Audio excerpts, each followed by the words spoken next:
Greetings, everybody. Elen Silas Lumen Lumen Tielvo. I am Lore Master Istiandur, and I am honored to be representing the Rangers of the West and to join you here in this lovely lore hall. Tonight is our kin's second time hosting this event, and we are delighted to have Dr. Corey Olson back on Gladden. Rangers of the West is akin with players of sundry experience levels and varied interest in the game.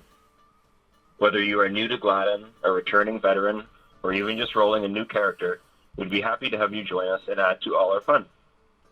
And if you ever see us out and about in a group, please feel welcome to ask to join us just for the event. We are happy to get to know friends and other kins too. I hope you enjoyed tonight's lecture, and I'd like to give a big thank you to Professor Narnian and Signum U for continuing this great series and coming back to Gladden. Almari Elden. Thank you.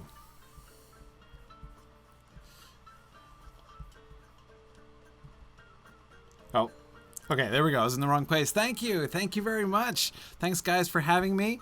Good to be back here on Gladden and see lots of familiar and friendly faces here.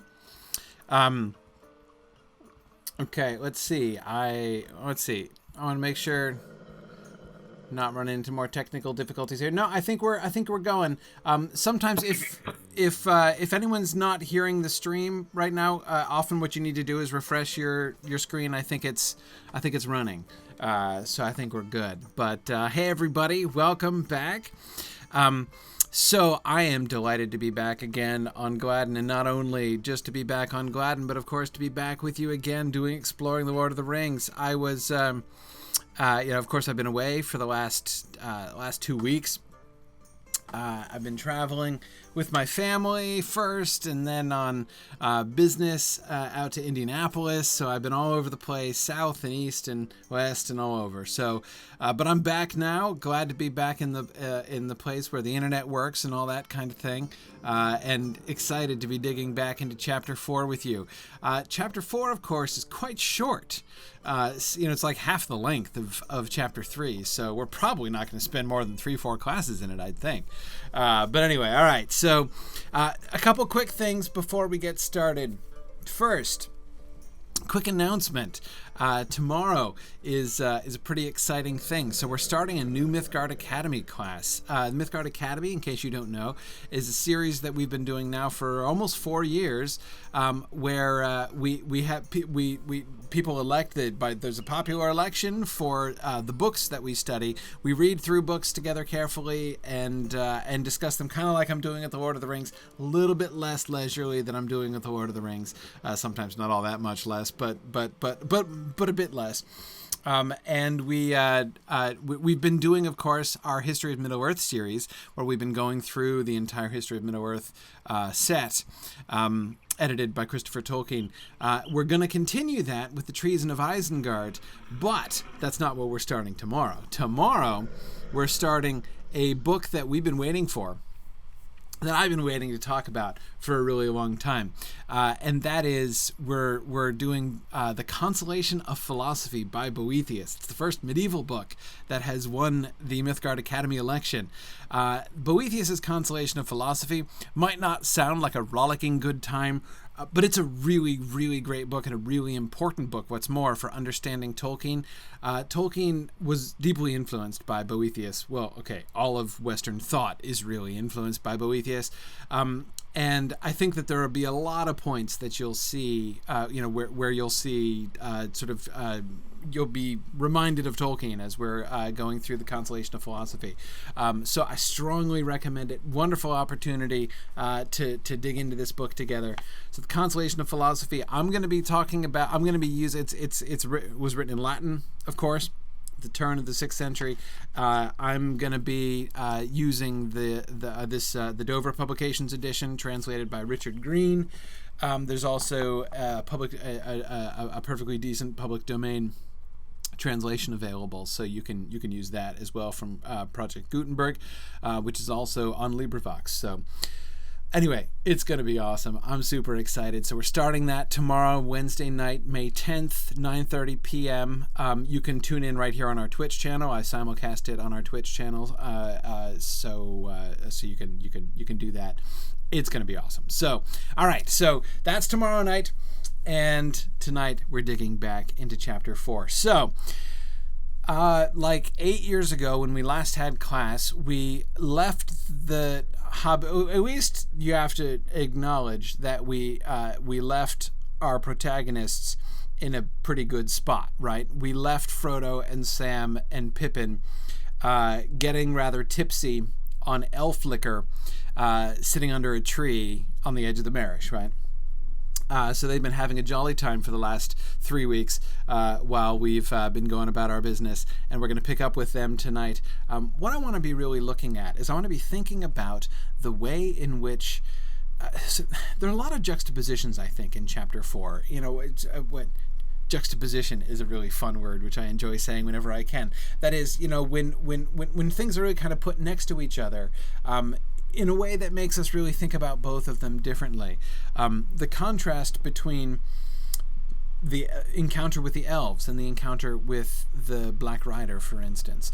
The difference in how Frodo thinks about the Black Riders after he has met with the elves and talked to Gildor, compared to what he was thinking and how he responded before. And then especially their experience running from the Black Riders through the Marish at the beginning of Chapter 4, which we're going to look at tonight, and then when they sort of cross the boundary and they enter Bamfurlong, they enter Farmer Maggot's land, and be thinking about that. So anyway, I'm gonna be really interested to kind of dig into some of these things. I am expecting to get all the way to Farmer Maggot today, so it should be good. Okay, so let me. So our title today of Woodland, Phantoms, and Mushrooms. One of those contrasts, right? As we leave the scary woods full of scary things behind, and we enter the domesticated land with tasty mushrooms, especially cooked with bacon.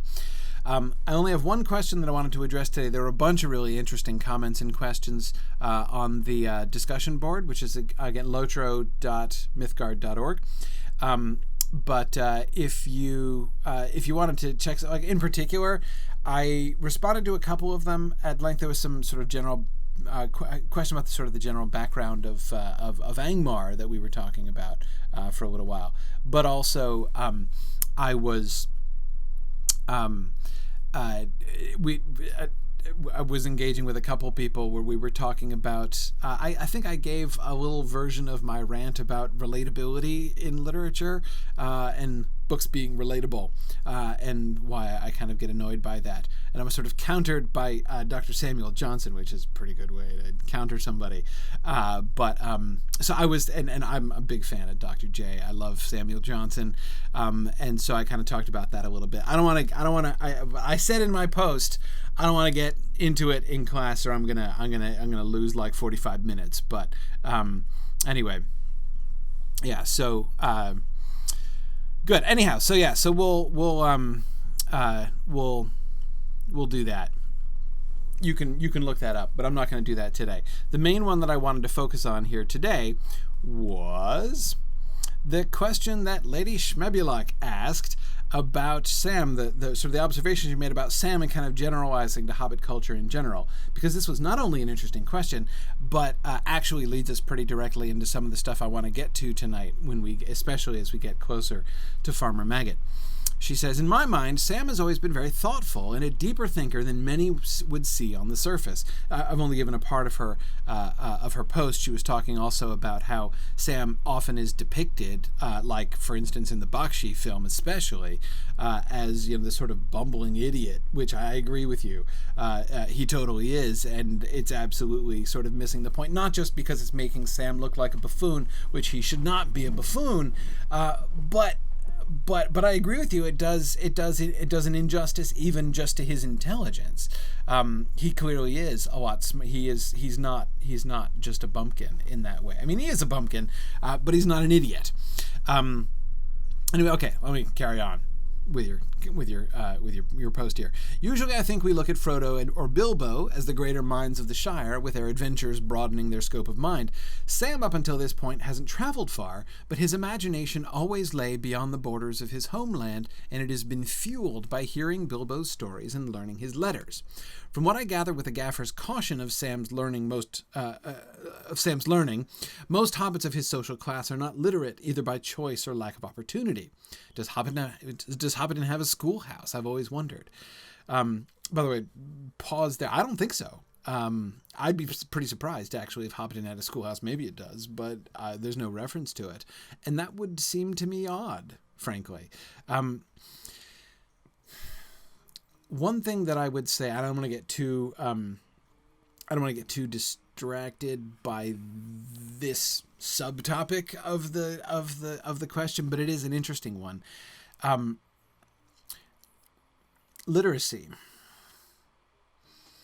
The importance of literacy as a mark of intelligence or even of culture, is a post-printing press phenomenon. Before the printing press, you don't need to be literate to be intelligent or even educated. There were lots of educated people who weren't literate.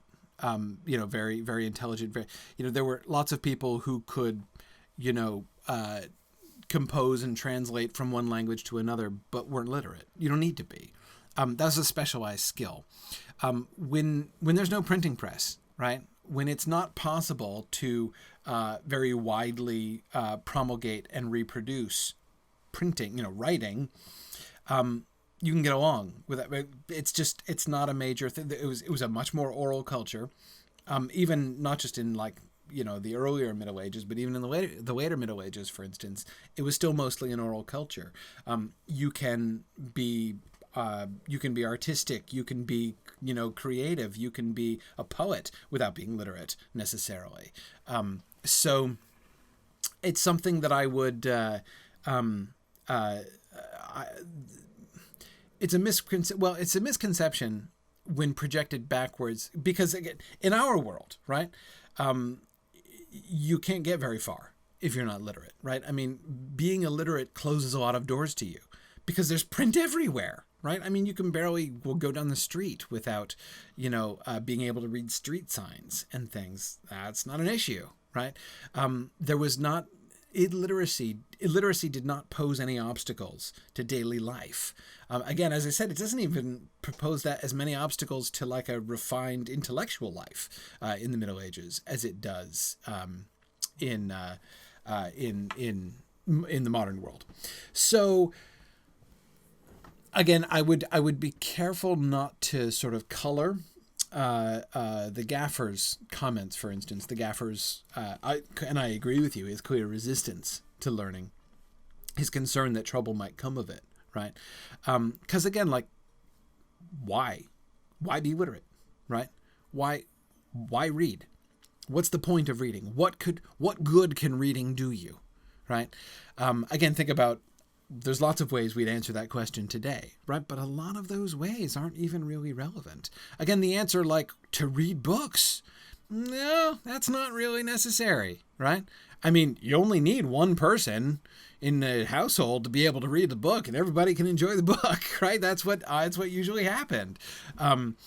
So again, just because someone's illiterate doesn't mean they're uncultured or not well read, right? They may be very familiar and a great lover of stories and poetry. And the kind of poetry that Sam clearly loves, he would not have had to be literate in order to enjoy. Anyway, so it's a general thing that I sort of general caution that I would issue. About sort of projecting modern assumptions about literacy and illiteracy backwards. And I think the Shire in this way is more medieval than, people often talk about the Shire being basically Victorian, kinda, but there are some big differences between the Shire and Victorian culture. And in my opinion, the biggest one is the printing press. There's no printing presses in the Shire. And therefore, it's not primarily a literate culture. Tolkien says that, by no means were all hobbits literate. There is a literate culture in the Shire, right? They do like to write letters to each other. They do write books and read books, right? Especially books that lay facts out very clearly and obviously with no contradictions, right? So we know that there is a literate sort of subculture in the Shire, but it's not necessarily a dominant culture, and it's clear at the social level of the Gamgees, it's not only not normal, but it's actively strange to be literate, and and again, I love the way the Gaffer puts it, right? That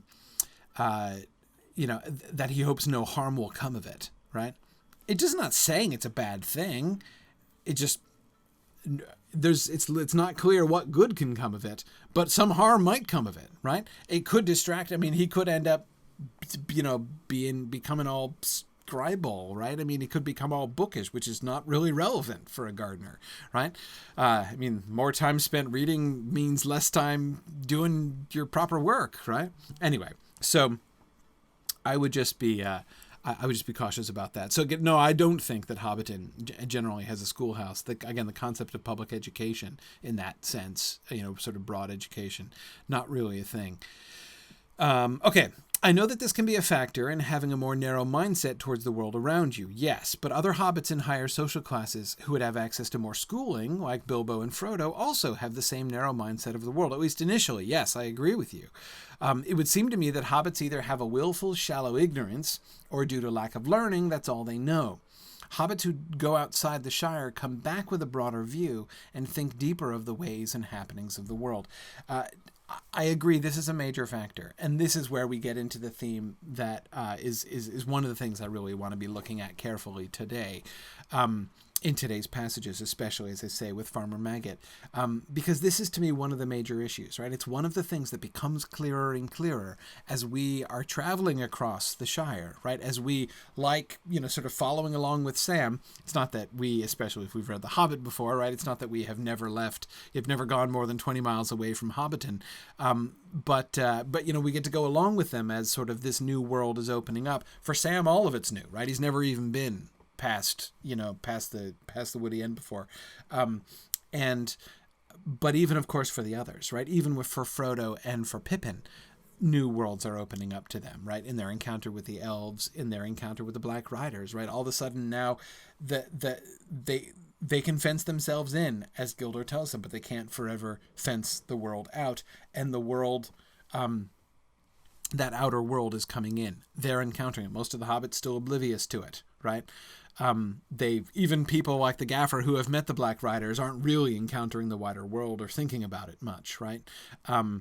But they now are, and they're thinking about it differently. So they already are starting to become broadened. But to me, it's less about education, and it's more about what Gildor is pointing to, I think, in the conversation there. Again, they think about shutting the world away, right? This is their Shire. They want to mind their own business, and they don't want any part of the outside world. We don't need any big people here. We don't, the dwarves can pass through, I guess. It's fine, but we're just kind of doing our own thing, and we want to be left alone, right? That's kind of or even, of course, it's gotten to the point where they're so shut in, the hobbits, that they almost forget that there is an outside world, right? They're not even really very interested in it at all.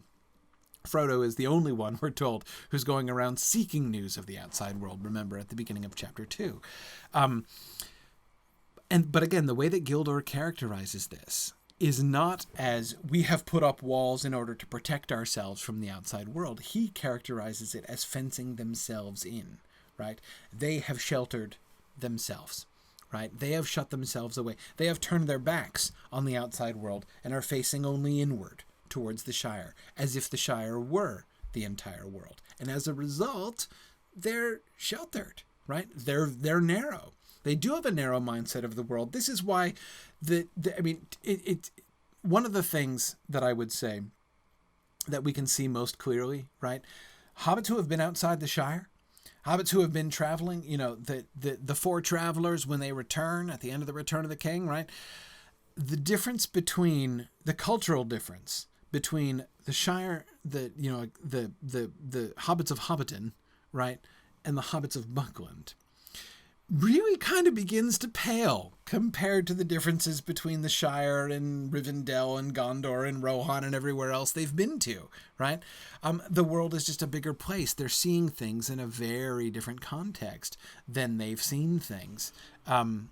Than like Sam used to see things when all he knew was Hobbiton. And from that point of view, if all you know is Hobbiton, then, Buckland is way out there, right? And we'll see the same sort of thing in reverse from Farmer Maggot, right? To those who don't travel, anything very far away must be really strange. So again, they have no perspective, right?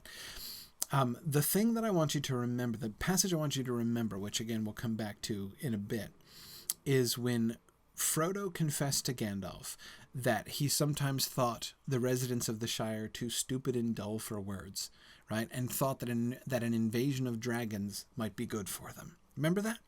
And then he said he didn't feel that way now, right? And that he was glad that the Shire was there safe and comfortable and all that stuff. So that's great. But I think that the insight that he has is still an important one. And I think we're going to come back to that.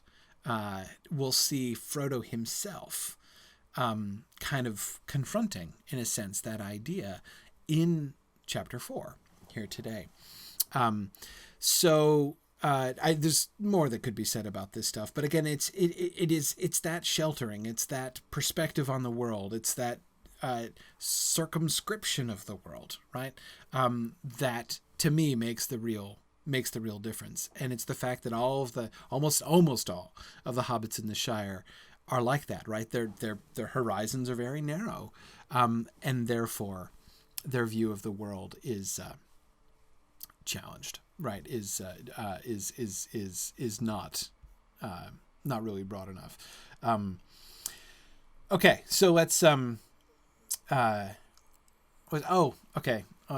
right, Ambrosius Aurelianus, I'll answer your question, and then we're totally moving on, digging into the text here. It says, how a friend had asked, how do the immortal elves view literature? Surely they love language and invented the written word, but with their immortality and strong memories, they really don't have the same need to record things that mortals do. No, they're not big into books, actually. Elves are not great book writers for exactly that reason. If you have memory, why do you need books? Right? Books are primarily for handing down to people after you die, right? I mean, of course, again, in a printing press world, books are for distributing widely, right? But not in a pre-printing press world, right? In a pre-printing press world, it's not about mass production and the promulgation of knowledge or something like that. In a pre-printing press world, books are about preservation. Like, let's write stuff down so it doesn't get forgotten. But yeah, the immortals, not so interested in this. The books, it's true that, they did things like invent alphabets and scripts and things like that, but no, they were not much into written literature at all. For exactly that reason. Okay. Let's go. Let's dig into the text here. So we're back to the songs. This is where we finished last time. I sort of tantalized you with the drinking song, and then we had to stop and take several weeks off. So let's look at this. Frodo propped his back against the tree trunk and closed his eyes. Sam and Pippin sat near, and they began to hum and then to sing softly. Ho, ho, ho, to the bottle I go, to heal my heart and drown my woe. Rain may fall and wind may blow, and many miles be still to go. But under a tall tree I will lie, and let the clouds go sailing by. Okay, first of all, notice the shape of the song, right? Hobbit meter, again, iambic tetrameter, right? Notice how regular it is. To heal my heart and drown my woe. That is like perfect iambic tetrameter, right? In fact, the whole thing is really regular. This is not there's almost no complicated rhythms in this song. The only line that kind of changes things up, there are only really two lines that change things up significantly. And many miles be still to go has a different rhythm, right? And the first one, ho, ho, ho, right? Where we start off with the 3 presumably equally stressed hoes, right? Ho, ho, ho, to the bottle I go.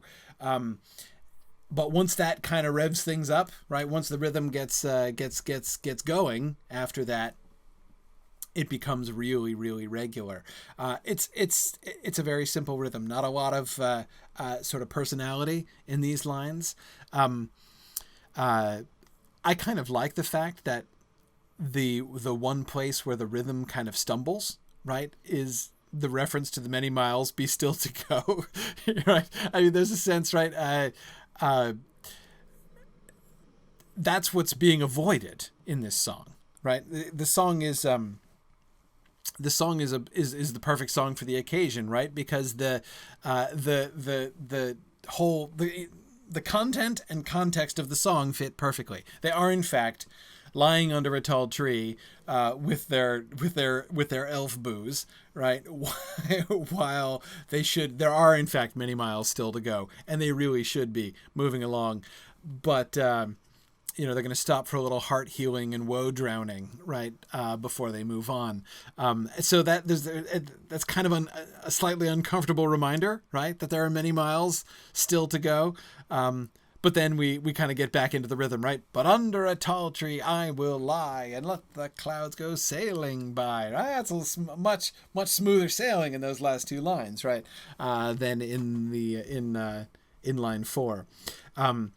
And yes, Tony Mead, I agree that the other factor of the simplicity of the verse, it's clearly designed to be sung with others, right? One person could sing this once and then everybody could join in the second time, right? It's not designed to be complex. There is no complex wordplay, right? There's no complex rhythms, as I said.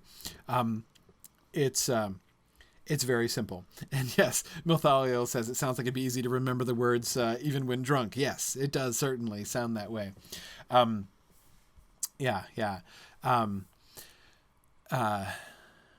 Good. Now, let's see, what else was I going to say about this?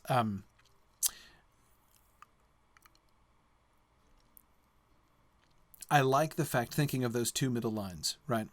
When you think about the sort of the shape of it, not thinking of the sound of the lines now, but thinking of the content of the lines.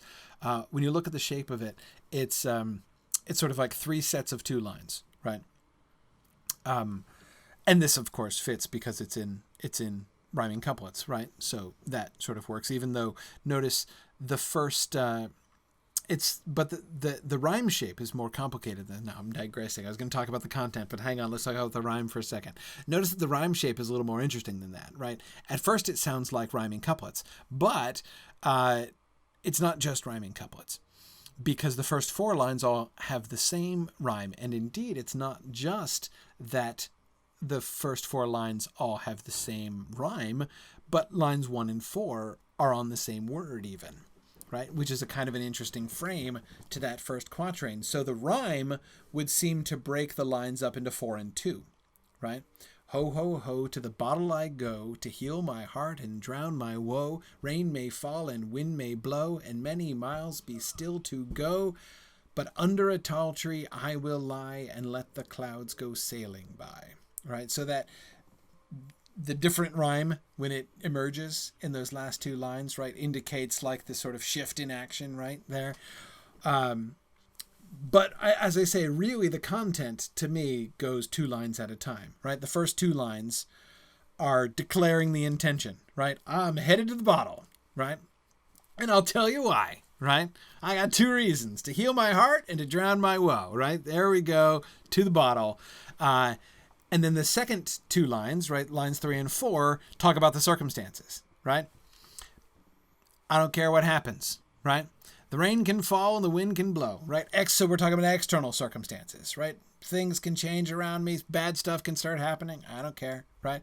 There may be many miles still in front of me, right? So bad things might come to me in the present. There's still labors and difficulties in the future. Don't care, right? In the present, what's going to happen, or my present declaration of my intention, it is still declaring what's going to happen in the immediate future, right? Under a tall tree I will lie, and let the clouds go sailing by.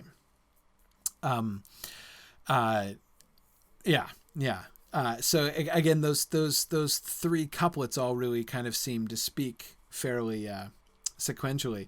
JJ48, I agree with you. He does sound awfully cheerful about drowning his woe, right? I agree. This isn't exactly like a major. It doesn't sound like a major complaint, right? Matt, it is kind of like a Hobbit version of the blues, but it's pretty mild blues, right? This isn't like like one of those songs about like how his wife left him and somebody just ran over his dog, right? This is, he acknowledges the fact that there's woe in the picture, but we don't hear anything about the woe in the picture, right? All we hear about is the labor, the travel that he may or may not be shirking, right? by availing himself of the bottle. Yes, yeah, I agree. So Baron's Hand said it's as bluesy as a Hobbit gets. Yeah, I guess so. That doesn't really seem to be the kind of thing that they do. But I guess perhaps in by Hobbit standards. But notice the overall spirit of this, right? I mean, those first two lines could sound kind of ominous, right? I mean, like it's, that is to say, if presented in a certain spirit, again, that could it could sound like it's time for an intervention, right? But the spirit of the whole poem certainly sounds like a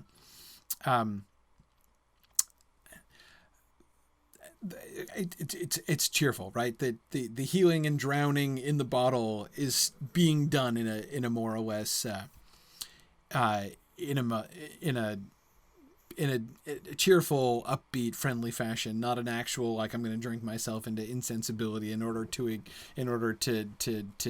drown out my sorrows. Anyway, so yeah. That is to say, at the end of the day, it's about friendship, community, good spirits among friends. It's the kind of drinking that we're talking about. And here I come back to some of the observations we were making about the shape of it, the rhythm of it, the simplicity of it. It's clearly meant to be sung together, and that's what we see, right? They hum and then they sing together, and then they begin to come back around and sing it louder, like you do when you've been drinking, right? So that's clearly the sort of the overall atmosphere that we get here. This sort of cheerful obliviousness, this decision to set aside anxiety and concern and everything else, right? And just sort of enjoy the moment and all that. Okay. Now look what happens. Ho, ho, ho, they began again louder. They stopped short suddenly. Frodo sprang to his feet.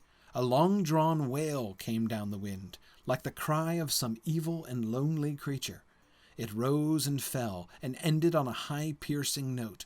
Even as they sat and stood, as if suddenly frozen, it was answered by another cry, fainter and further off, but no less chilling to the blood. There was then a silence, broken only by the sound of the wind in the leaves.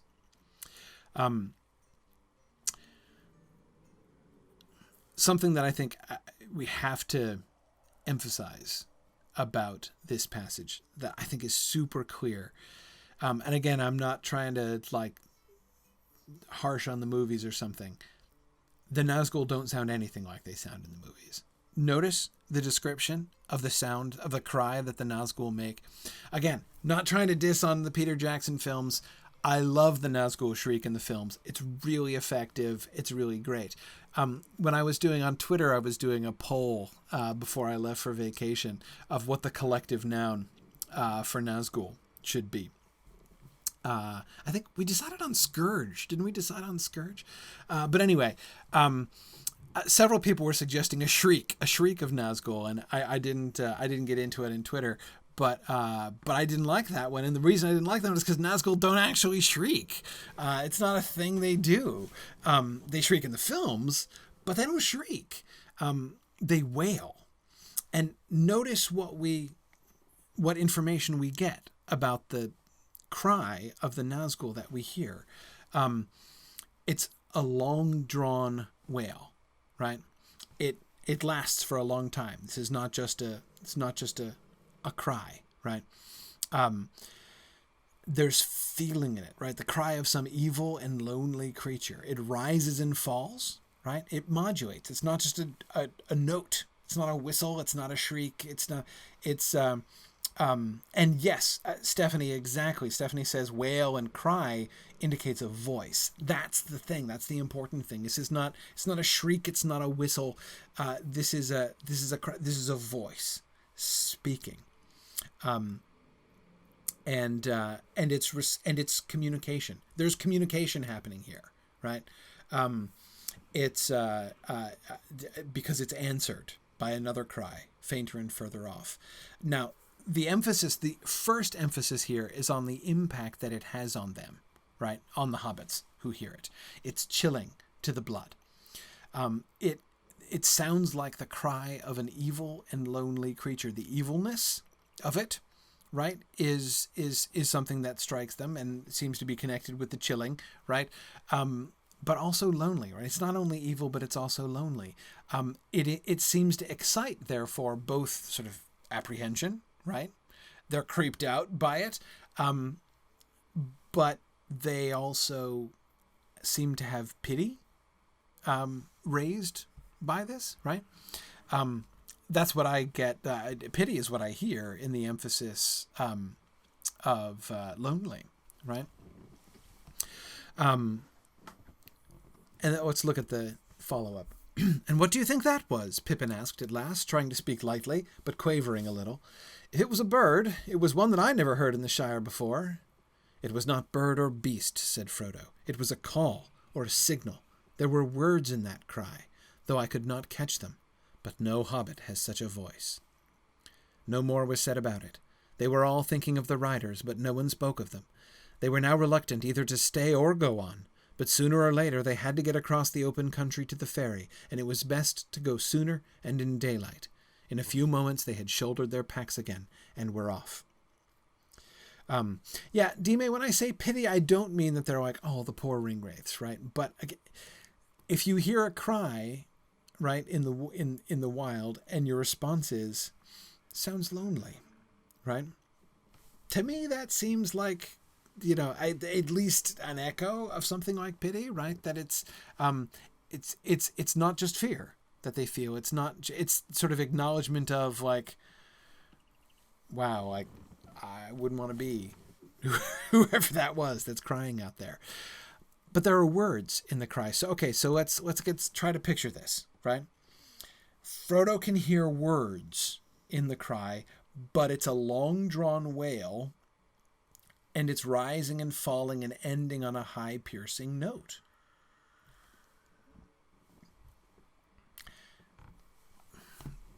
That's why I called this. I put two songs on this slide.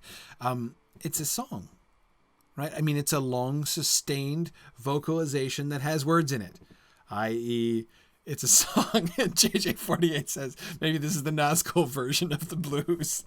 Maybe it is, right?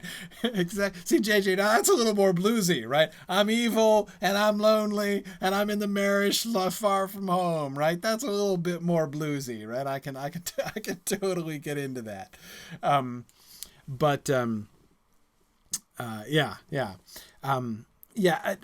I agree. Grim Dragon says it's a sound that's difficult to imagine, almost like trying to imagine a color you've never seen before. It invokes emotions you've never felt. Yes. I agree, but it's definitely. So Frodo can tell. He says it's a signal, right? There's communication going on between the two of them. So in other words, we get the communal song, right, among the hobbits, this happy, cheerful, sort of carpe diem drinking song that they were just singing, and then we get the evil, lonely, chilling cry, a signal sent from one to the other. This other song, bad guys sing, right? And when bad guys sing, it's bad news often, right? I mean, ask Finrod Felagund, right, about that, who lost a singing competition with Sauron back in the First Age. Anyway, yeah. So there's I think a really interesting. So this is the first of those juxtapositions that I was talking about, right? This beautiful little happy, very Hobbit-like moment, right? Sitting under a tree, in high spirits in more than one sense, right? And or I guess in good spirits in more than one sense, and then the evil, lonely cry of the Nazgul singing back and forth to each other. Matt, it sounds like that to me too. Matt says it almost seems to describe something like a medieval religious chant. Yes, the rising and the falling and the ending on a high note. Yeah. I agree. It sounds that way to me too. We're not going to get we're not going to get any singing competitions with the ring wraiths exactly, right? We'll get some conflicts of will, right? But not directly conflicts of song, right? So, okay, but keep this passage in mind, right? And it's one of the reasons I really wanted to emphasize this and why I think this juxtaposition is so interesting. We're not going to come back to the drinking song very often, right? We're not going to allude to it over the rest of the story, but we are going to allude to this sound that they hear, the Nazgul cry that they hear. Almost every time the Nazgul are heard crying in the distance, we hear the wail of the Nazgul in the distance, the narrator is going to remind us of this moment, just like they heard in the Marish. Right, back before. There will be a number of references. If you have the Lord of the Rings on ebook, do a search for the word Marish, right, and you'll find it. Right, the number of times that keeps getting alluded to, all the way through into the Return of the King. We're still going to be recalling the first time. It's almost like one of those flashbulb memories, right? Whenever they hear the Nazgul, it's like you remember where you were the first time you heard it, right? That's the way that the narrator refers back to it reminds me of that, right? They'll always remember this moment. This is a serious and important moment for them. And I think it's no coincidence that it does come after their encounter with the elves, right? You'd think that for Frodo, seeing the Black Rider get off his horse and crawling across the ground, snuffling and sniffing towards him in the dark, would have been the most creepy moment with the ring wraiths. But no, after the conversation with Gildor, and now he hears this song and this cry with words in it, this evil, lonely thing. This seems to be the thing that really kind of crystallizes his experience with the ring wraiths. Okay, so look, as a bonus, we already talked about this too, and I love the reference. But no Hobbit has such a voice, right? That was definitely not a Hobbit. Notice how that and I love Pippin's attempt at lightheartedness, right?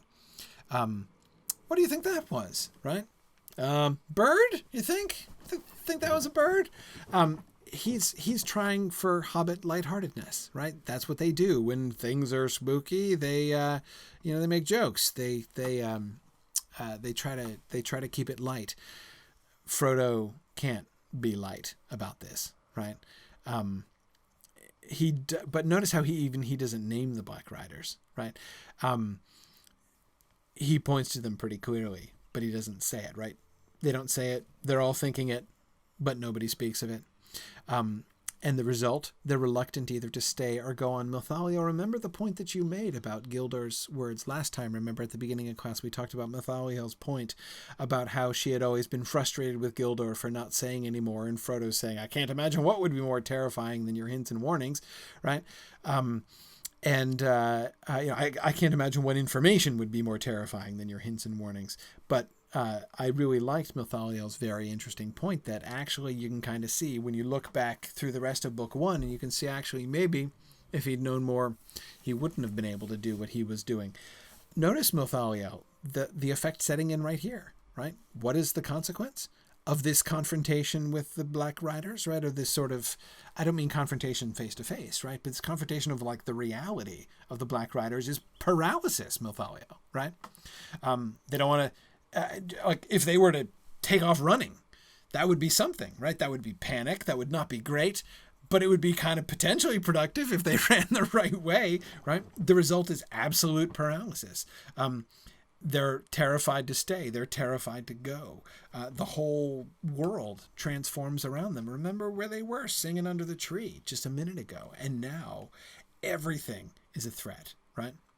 They're terrified of the woods because the Black Riders are near. They're terrified of the open country because the Black Riders could see them. They don't know what to do.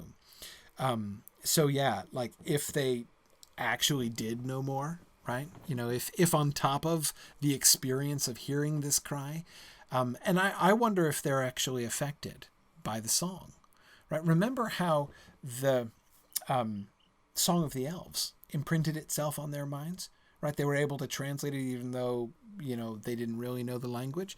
You know, Frodo knows some of the language, but Pippin and Sam don't, right? But it formed itself in their minds, right? It kind of seems to me that the Song of the Nazgûl has kind of formed itself in their minds to some extent as well, right? The both the impression, like the evil and loneliness thing, but also their reaction, right? They have been enchanted, I think, in a sense, right? In a very different way, obviously, than they were enchanted by the elves. And the result is just terror, right? Dread, exactly. And Erstarg, I assume you're making a reference to the gameplay mechanism in Lotro, the dread mechanism. For those of you who don't play the game, I can show you on this the ring around the minimap here will sometimes be glowing blue and sometimes be glowing red. And you can see my hope is at 0 right now. I feel neither hope nor dread. I love the fact that Lotro, this is one of the most complex, sort of abstract elements of Tolkien's world. And I love the fact that they incorporated that into the gameplay in Lotro. I never expected something like that, where, like basically if you're near a Nazgul, for instance, if you're experiencing that kind of horror, that kind of despair that comes over people when in the presence of the Balrog or in the presence of the Nazgul, then you're affected by dread, and it reduces your morale, it makes you weaker, right? And sometimes it paralyzes you entirely. Or if you're like in Lorien, or if you're in Rivendell or something, your hope goes up, and your hope is higher, and you're stronger, and I love it. I just love that effect that they tried to capture, that the hope versus dread element in Tolkien's work. I like totally hats off of all of the pure gameplay elements, not the characters, the storylines, or the artistic design or the visuals, anything like that, but the game mechanics. In Lotro, the hope and dread thing is the thing that most impresses me. Anyway, okay. So they're paralyzed, but they pull it together and they go off. Now look at what happens. Remember the description of their walking before, right? Remember in chapter 3. Spent a lot of time walking together in chapter 3. Spent a lot of time looking at the countryside around, right? Getting descriptions of the countryside around, walking side by side and in step, and breaking into walking songs and things like that, right? Look now at their walking. And look at the description of the countryside around them now. Before long the wood came to a sudden end. Wide grasslands stretched before them. They now saw that they had in fact turned too much to the south. Away over the flats they could glimpse the low hill of Buckleberry across the river, and it was now to their left. Creeping cautiously out from the edge of the trees, they set off across the open as quickly as they could. At first they felt afraid, away from the shelter of the wood. Far back behind them stood the high place where they had breakfasted. Frodo half expected to see the small distant figure of a horseman on the ridge, dark against the sky, but there was no sign of one. The sun, escaping from the breaking clouds, as it sank towards the hills they had left, was now shining brightly again. Their fear left them, though they still felt uneasy. But the land became steadily more tame and well-ordered. Soon they came into well-tended fields and meadows. There were hedges and gates and dikes for drainage. Everything seemed quiet and peaceful, just an ordinary corner of the Shire. Their spirits rose with every step. The line of the river grew nearer, and the black riders began to seem like phantoms of the woods, now left far behind. That last sentence, of course, is where I took the title from the class. Notice, again, the contrasts here. When we start off here, as I suggested in my subtitle here, this is no Hobbit walking party anymore, right? Not even Pippin is just having a good time larking around the Shire anymore, right? Look at they're creeping cautiously out from the edge of the trees, right? They're looking over their shoulder, thinking about where they breakfasted. They look back at, where did they breakfast? At Woodhall, right? At the elf glade, in the elf spot. He looks back at it, right? And instead of being like, good times, right? Happy memories, right? I remember the elves. We were right there with the elves. No, he looks back at the place where the elves were and expects to see a black rider there, right? Or at least half expects to see that, right? Remember, Gildor said, you can fence yourselves in, and earlier on we were emphasizing the significance of the fencing themselves in, right? But you cannot forever fence it out, fence the wide world out, right? The wide world has invaded the Shire, and they are feeling it now. The whole Shire feels different. Those forests that they're leaving behind were very cheerful forests yesterday, right? There wasn't any problem. Now everything looks different. Even again, looking back at the memory of their time with the elves now seems different. It's now been in that, like, imaginatively overtaken by their encounter with the Black Riders, right? Again, remember Frodo half expecting to see Black Riders having physically taken the place of the elves, right? Where the elves were looking, where they were looking out with the elves, now the Black Rider is going to be spying on them from that spot, right?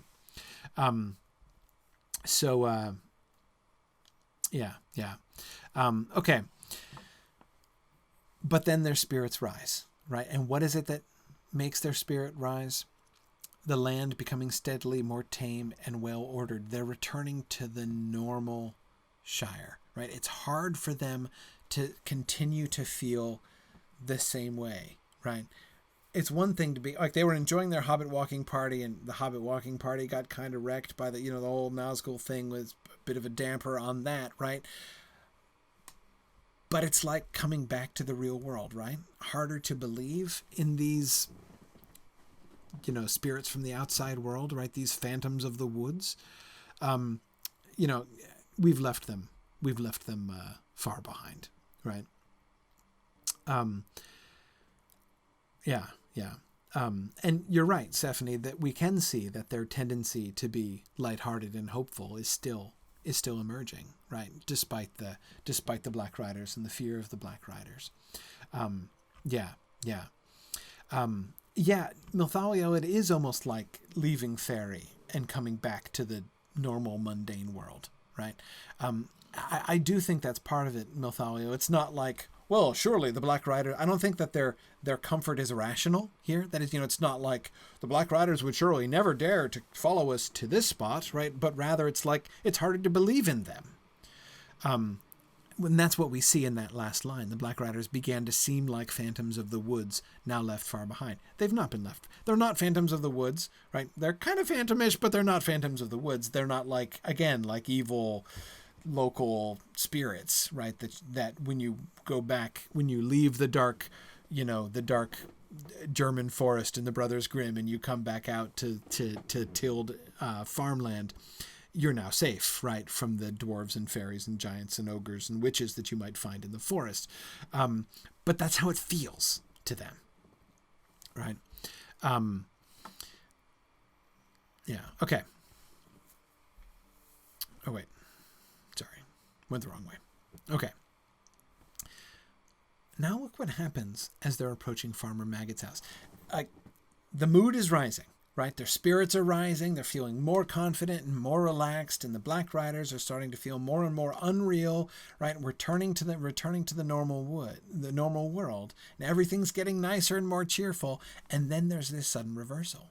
I know these fields and this gate, Pippin says. This is Bam Furlong, old Farmer Maggot's land. That's his farm away there in the trees. One trouble after another, said Frodo, looking nearly as much alarmed as if Pippin had declared the lane was the slot leading to a dragon's den. The others looked at him in surprise. What's wrong with old Maggot? Asked Pippin. He's a good friend to all the Brandybucks. Of course he's a terror to trespassers, and he keeps ferocious dogs. But after all, folks are down here or near the border and have to be more on their guard. I know, said Frodo, but all the same, he added with a shamefaced laugh, I'm terrified of him and his dogs. I've avoided his farm for years and years. He caught me several times trespassing after mushrooms when I was a youngster at Brandy Hall. On the last occasion he beat me, and then he took me and showed me to his dogs. See, lads, he said, next time this young varmint sets foot on my land, you can eat him. Now see him off. They chased me all the way to the ferry. I've never got over the fright, though I dare say the beasts knew their business and would not really have touched me.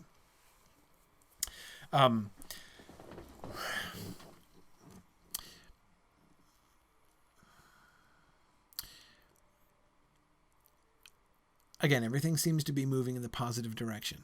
And then all of a sudden, the central element of that domesticated, tame, mundane, day-to-day agricultural Shire that they're passing back into, civilized Shire, right, that they're passing back into, the central element of that becomes something that raises fear in Frodo. And I love the association there. Right.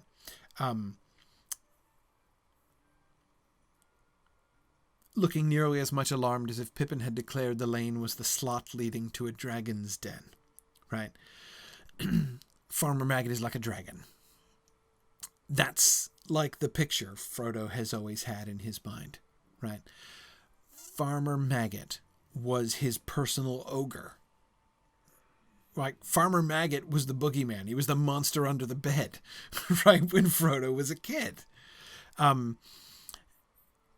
This is the sort of the image of Farmer Maggot that he left Buckland with. Now, and of course, you're right. Who was that? Yeah, Oakwig is mentioning it, and JJ48 is saying, if Frodo, if you think this Farmer Maggot is bad, just be glad you're not meeting the one from the Return of the Shadow. And it's true, and thinking about that, for those of you who didn't do the last Mythgard Academy class with me, and you still can, it's on YouTube. We went through the Return of the Shadow, the earliest drafts of the Fellowship of the Ring, Tolkien beginning to find his way and figure out the story of the Lord of the Rings. Fascinating to see. When he first gets to Farmer Maggot, he makes Farmer Maggot really nasty. He's not a literal ogre, right? He's still a hobbit, but he's awful. I mean, he is absolutely terrible. Indeed, there's this one version of the story that he wrote where Bilbo, he relates a story where Bilbo is traveling with, Bingo, of course, is still his name. He's not Frodo yet. Bilbo's traveling with Bingo, and the dog almost kills them, and Bilbo kills Farmer Maggot's dog with his stick, and Farmer Maggot tries to kill him, and Bilbo threatens to come back and challenge him to a duel with swords. And I mean, it's pretty intense. They're actually threatening to kill each other. Anyway, so yeah, it's Farmer Maggot, what his first thought about Farmer Maggot was that Farmer Maggot really would be this totally inhospitable, ogreish figure.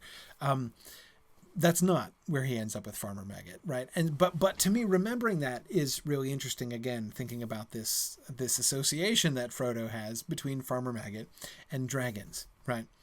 And this is one of those places, Lady Schmebulok, where I want to come back to the comment that you were making about the widening perspective of travel, right?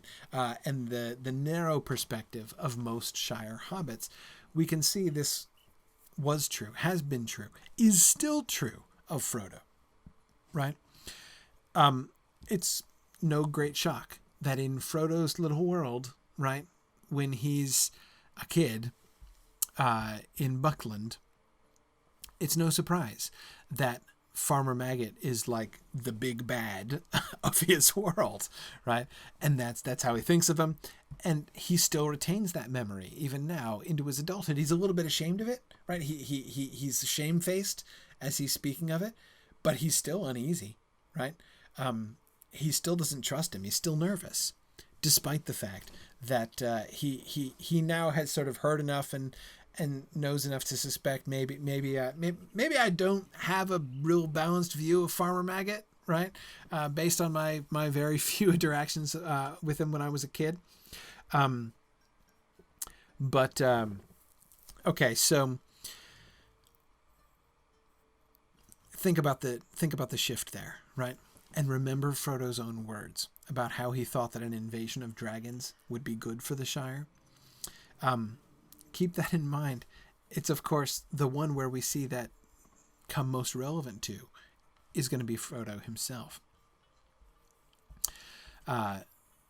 Through the gate there now appeared a broad, thick-set hobbit with a round red face. "Hello, hello, and who may you be, and what may you be wanting?" he asked.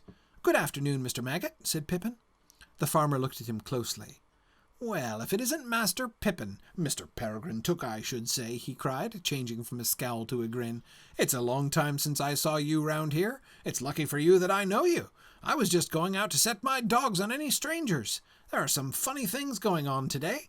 Of course, we do get queer folk wandering in these parts at times. Too near the river," he said, shaking his head.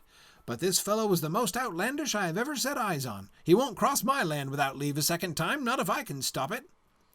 "What fellow do you mean?" asked Pippin. "Then you haven't seen him?" said the farmer. "He went up the lane towards the causeway not a long while back. He was a funny customer and asking funny questions.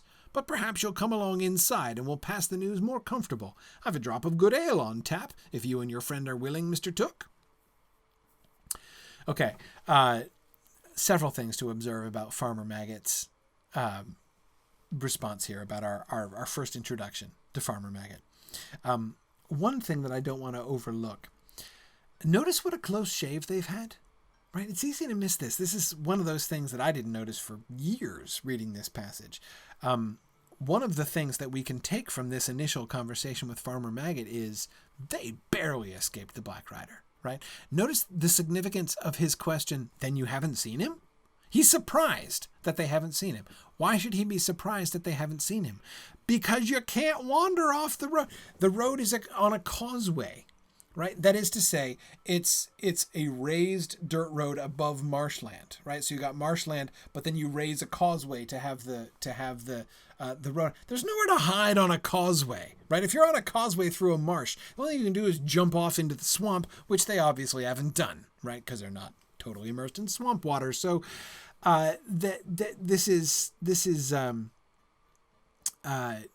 it's kind of a big deal. He assumes that they will have seen him, right? Because if they came down from the road and he just went up the lane and to the causeway, they had to have crossed, right? Given how close they came, so their paths had to have crossed. Now, of course, it didn't, because they came cross country, right? They came from the other direction over his fields, right? Instead of up the causeway, down the causeway from the main road, right? Towards his lane. So it's very lucky that they didn't. So we already see they were right to choose the way that they chose, right? The shortcut caused a delay, yes, but if they hadn't chosen the shortcut, if they hadn't gone across country, they would have run into the Black Riders. Well, maybe, I guess. There's, of course, one other possibility. They wouldn't have run into the Black Rider if they'd stayed at the Golden Perch for long enough, right? They'd have missed him. But anyway, so maybe Pippin's route would have been just as good in the end. But anyhow, okay. Other things. Let's see. Tony Mead is asking, why is Farmer Maggot such a noteworthy person that all these hobbits from far away know him? Is it because of his large farm or location or what? Both of the last two, I would say. I mean, he's a fairly important, he's a substantial farmer. He's clearly a pretty important guy in the world of the Marish. And the Marish is just across the river from Brandy Hall. It's clear that there's a lot of coming and goings. I mean, remember, his land is close enough that teenagers in Brandy Hall cross the river on the ferry and go to his fields for a lark and to stir up trouble, right? And to poach his mushrooms. So if you're going to dare your friend to go steal mushrooms from them, like obviously it's, you can see how close and convenient it is, right? To just go across the river and do that right there. So we can see that he's nearby. So therefore the people of Brandy Hall know him. How does he know Pippin? I don't think this is a case necessarily of Pippin over in Tuckborough, right? Growing up in Tuckborough. I don't think that this is the case of Pippin having heard of Farmer Maggot from there, right? Like everybody knows Farmer Maggot all the way across the Shire. No, Mary knows Farmer Maggot, right? Because Mary is an important person in Buckland. Farmer Maggot is one of the major people round about. So Mary knows Farmer Maggot, and Pippin is friends with Mary and has visited him a lot and been there quite a bit. So he has been introduced to him. You can tell that he's known him for a long time, right? Can you see, how do we know that that Farmer Maggot has known Pippin for a long time? We can see he's known him for many years, right? You see how we can know that? If it isn't Master Pippin, Mr. Peregrine Took, I should say, he says, right? Now, so remember, master means the word master is what is the title that you give to a boy, right? Exactly. Nathaniel, that's a childish name, right?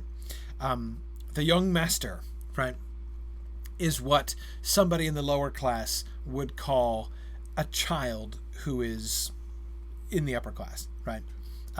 He calls him Master Pippin. He still thinks of him as a kid, right?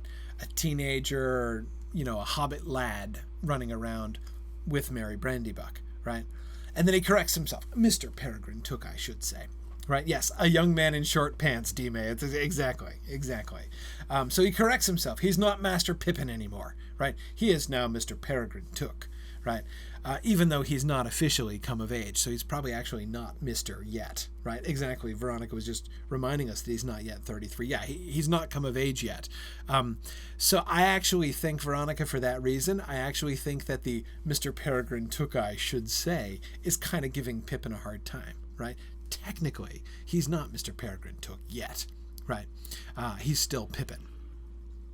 But this sort of show of respect, like, oh, excuse me, I mean Mr. Peregrine Took, right? But it's clear from their reaction, he is treating him with respect. That is, even both the master and the mister, right, are ways of Farmer Maggot acknowledging Pippin's class, right? Notice that Pippin calls him Mr. Maggot, right? Acknowledging that he's a significant landowner, right? He's entitled to be called Mr. But anyway, notice nobody calls Ted Sandyman Mr. Nobody calls Gaffer Gamgee Mr. Gamgee, right? Remember what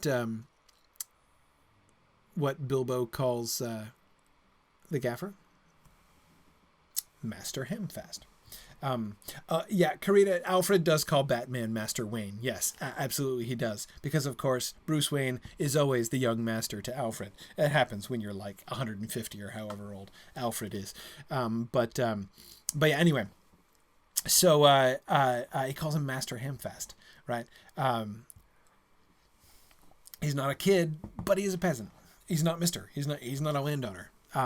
Again, the title Mr. had a meaning, right? It wasn't just the generic masculine thing, right? It meant like you owned land to be called Mr.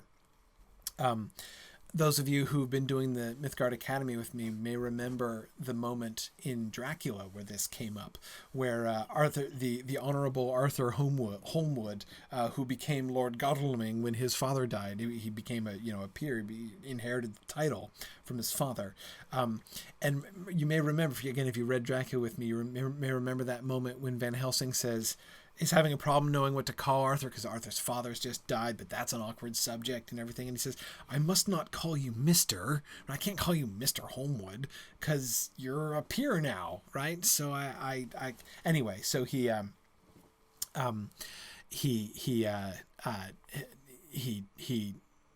doesn't know what to call him, right? But Mr. is not good enough, but anyway. And yes, you're right, Tony. The Gaffer is also Bilbo's junior, right? The Gaffer was the apprentice to Bilbo's original gardener, right? So it is kind of charming to think that there's a... so, Karita, there you go, right? Bilbo is to Ham Gamgee as Alfred is to Bruce Wayne, right? It's exactly like that. Anyway, okay. Good. Now, yes, and Dime points out that Sam Gamgee is always introduced by his name. Yes, he's always called Sam or Sam Gamgee. He's not called Mr. Gamgee. And which is exactly, you'll notice the same thing with Ted Sandyman, right? He's always Ted Sandyman. He's never Mr. Sandyman. Or his father was not Mr. Sandyman. He was Old Sandyman the Miller, right? Same thing. Again, the title means something. Wait, Finn was saying, but Sam also calls Frodo Master. Yeah, that's the big, but notice he doesn't call him Master Frodo. He just calls him Master, right? If you just call somebody Master, you're acknowledging he's the master and you're the servant, so you call him Master, right? But that when that word is used as like a title before the name, it's what you call a kid, right? Or somebody junior to you, or somebody sort of anyway. It's all really complicated, but there's lots of kind of interesting cues that we get from this. So we see they've known each other a long time. They have a very friendly relationship, right? We see them picking on each other, right? As especially Farmer Maggot kind of giving Pippin a hard time there. Okay, what else? What else do we see? We see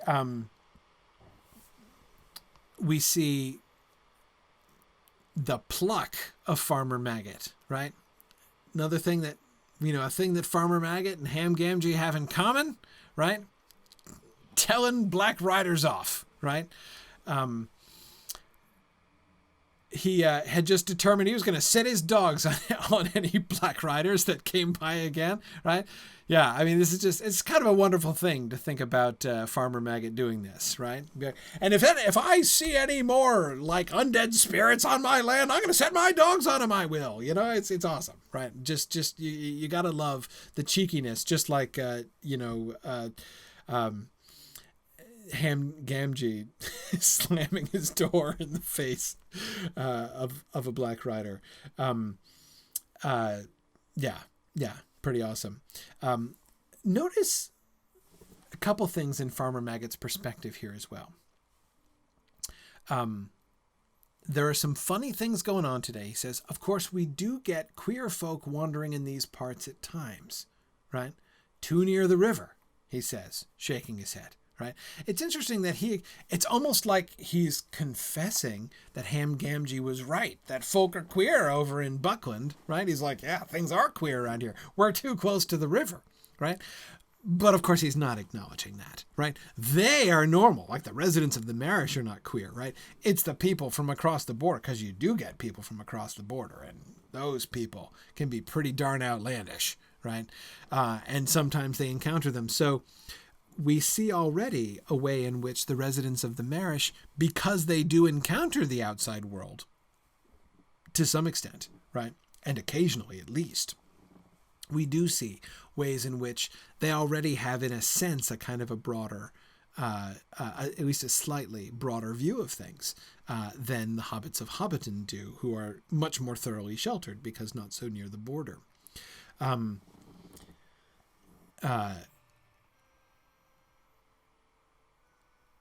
He won't cross my land without leave a second time, not if I can stop it. Though I also like the sort of acknowledgement that he seems to make there, right? That is, he's not just blowing gas, right? He acknowledges, there's at least the implicit acknowledgement that he might not be able to stop it, I think, right? But anyway, he won't cross my land without leave a second time is still a fairly confident thing. Oakwig is suggesting that Farmer Maggot's blues song would be titled "Too Near the River." Yeah. Anyway, okay. He's a funny customer asking funny questions. Yeah, exactly. Customer. Exactly the same word that both Ham Gamgee and Farmer Maggot used. Even their dialect is very similar. Okay. Let's continue to look at Farmer Maggot as representative. This is one thing that I would really like to emphasize here too. Remember that shift from the wild wood, right? The fairy wood, as we were talking about before. The place where magical, strange, queer, evil, bizarre things have been happening, right? Good and evil, strange things have been happening, but they've all been strange in the woods, right?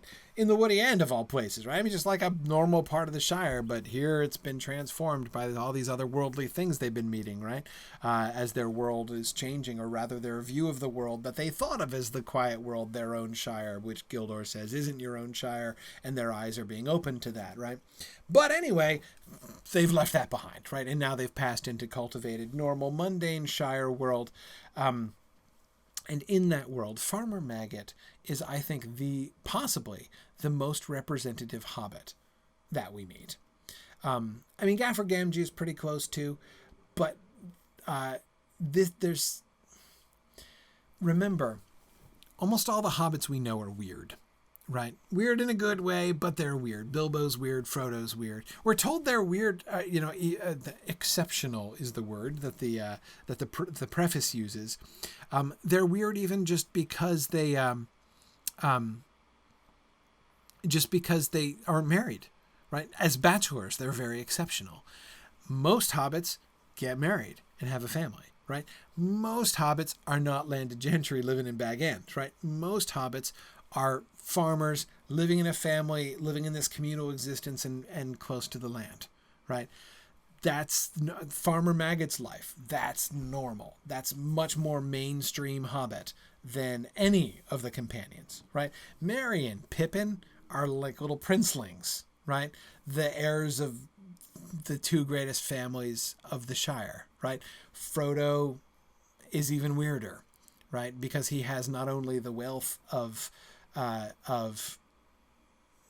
Bilbo, right, handed down to him in Bag End, the house built by Bilbo's father, but he also has the heritage of weirdness, right? Being taught Elvish and all these other things, right? Those outlandish notions, right, that Bilbo has been encouraging in his young nephew.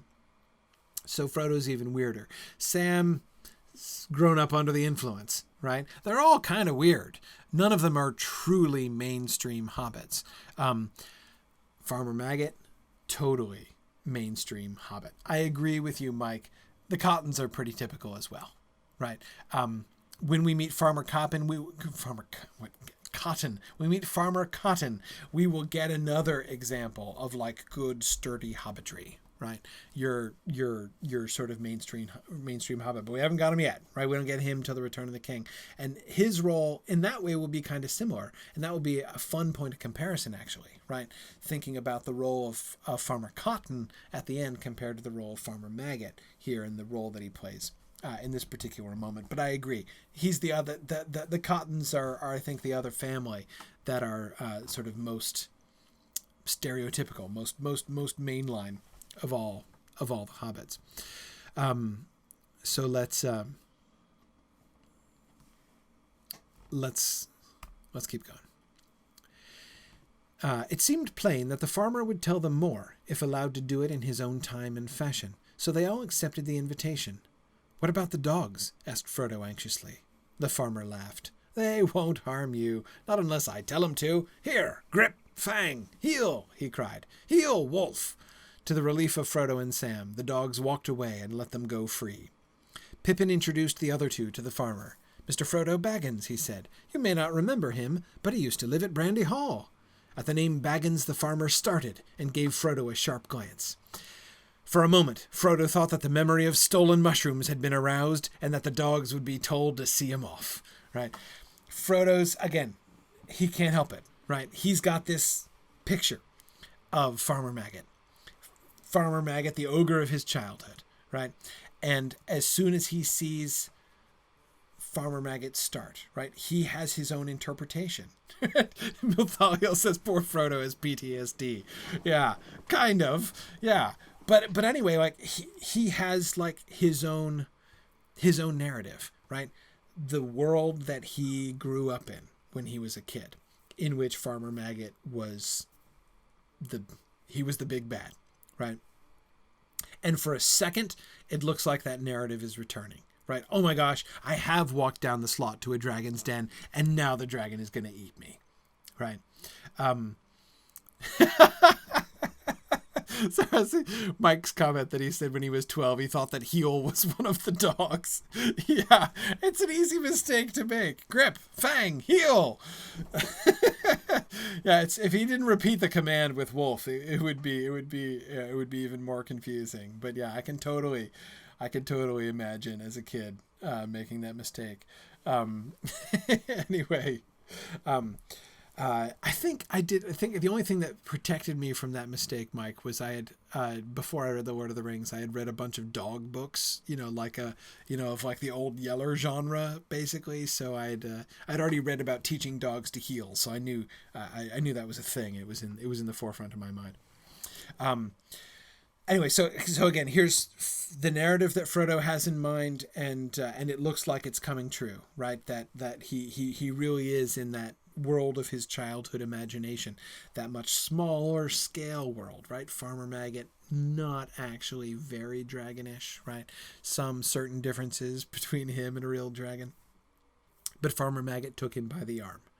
"Well, if that isn't queerer than ever," he exclaimed. "Mr. Baggins, is it? Come inside. We must have a talk." Of course, he's thinking about something entirely different. And you notice the urgency of his hospitality. He will be revealing in a couple minutes that he did recognize Frodo's name and perfectly well remembers beating him and seeing him off his land before, right? But despite that, he doesn't even have a pause, right? He doesn't even, there's not even a flinch in his mind. Farmer Maggot already has a wider view of things, right? And John O'Sclass is saying it shows how close their escape really was. Yes, I suspect the come inside has a little bit of urgency to it, right? Whoa, come in and get, in case he does return, I don't want him to see ya, right? Yeah, I absolutely do get that too. That his urgency to usher them inside is actually for his own protection too. Yeah.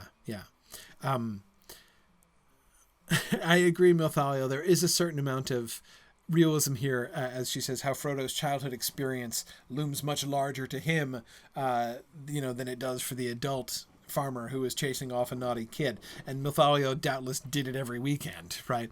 Those darn Buckland teenagers coming over here and trying to steal my mushrooms. Doubtless.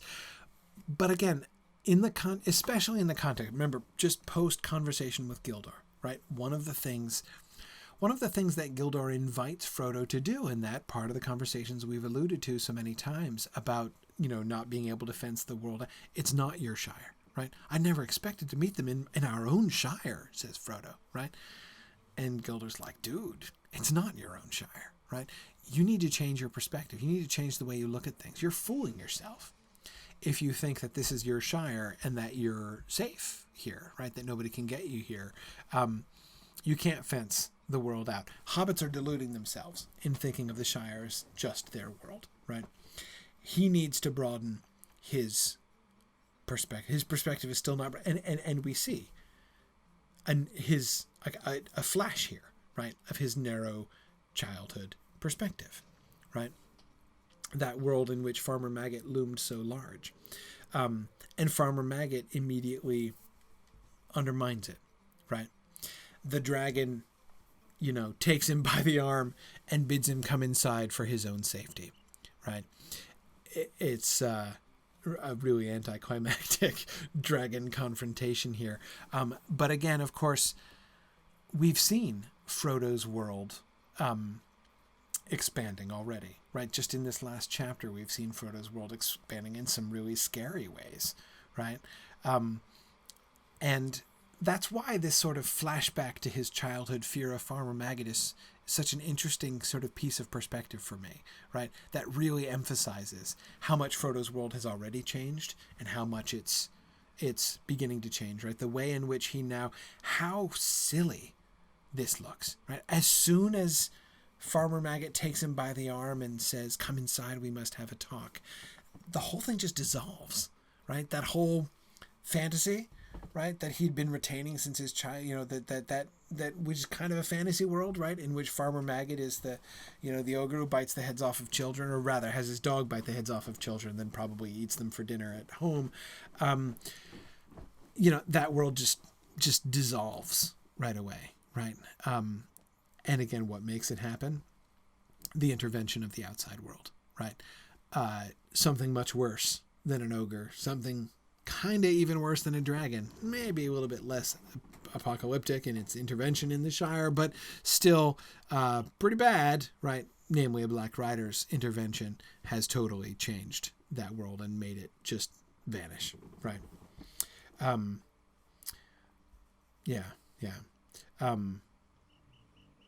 Oakwig says it's like the elves recognizing the non-coincidence of the meeting of the hobbits right after they see the Black Rider. Yes, Gilda realizes in this meeting there is more than chance, right?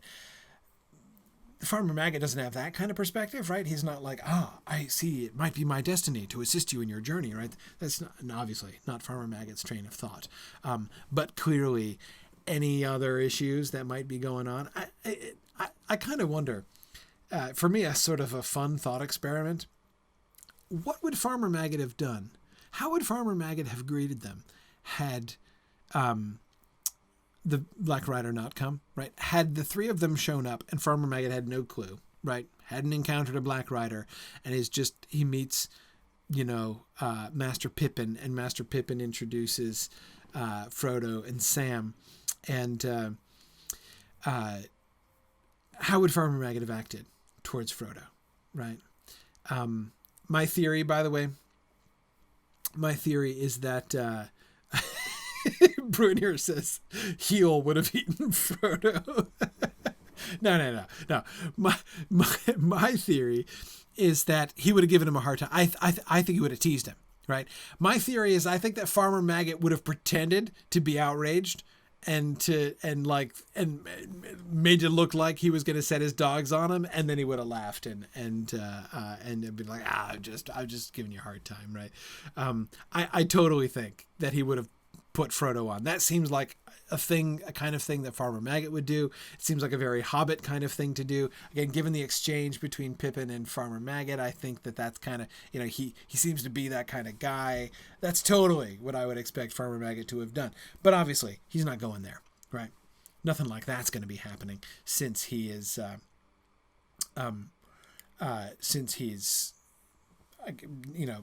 things have been very recontextualized. All right, well, let's stop there for tonight. It's field trip time. We're gonna go on our field trip, and of course, our field trip tonight is going to be to Bam Furlong. We're going to go see Farmer Maggot's place, and what they did with Farmer Maggot's farm in the game. So we're gonna do that next time. My goal is we're gonna finish chapter 4 next week. Next week we're gonna finish chapter 4. I want to get all the way to Buckleberry Ferry and see how the relationship with Farmer Maggot unfolds, and looking at especially the way that this chapter ends, which I think is really neat. Again, chapter 4 pretty short. I think we're going to do it in 3 weeks. Yeah. Only about we'll do an average of full 3 pages a day. A class basically. I don't really know, O Raven King, what Bam Furlong means. I know what furlong means, right? A furlong is 1/8 of a mile. It's a traditional unit of measure. But I don't know the prefix Bam. I don't know what to make of Bam. sounds like it's one of those things which is, like the way that place names are often built out of like sort of bastardizations of other kinds of words. So there was probably another word, wasn't actually BAM, B-A-M, but another word that sounded like that could be applied to furlong, and it became Bem furlong over time. It's a small village in the UK. Well, exactly. But the question is, where does that name come from? Tolkien loved this, by the way. He absolutely adored English place names and the derivations of English place names. He could talk about all the names of the towns and stuff around him. I mean, for those of you who have read Farmer Giles of Ham, one of his children's stories, one of his Tolkien short stories, like the whole premise of Farmer Giles of Ham was inspired by the name of a town, a couple towns in Oxfordshire. I mean, he absolutely loved that. So I'm sure Tolkien would be able to explain it, but I don't know the answer. Yeah. I don't know the answer, but I'm sure that JJ is incorrect. Okay. Anyway, so we're gonna head out. So we're gonna go to Mickle Delving again. We're gonna gallop across the Shire another time. Tony said BAM means beans, maybe. Okay, I mean that would make sense. They could grow beans there, and I could. That sounds like a kind of thing that could happen. Okay, all right. Anyway, so let's. Let's take the stable master over to Mickle Delving, and from Mickle Delving, I want to ride straight to. If you don't meet up with me in Mickle Delving, I want to ride straight to Stock. So let's go to Stock, and we'll go down into the Marish from Stock because I want to see how they present the land. Okay, so if anybody needs assistance in travel, I think that Lily Rose here can help you travel. But I'm just going to take the stable. So you guys want to come out with me out to the stable master, and we'll ride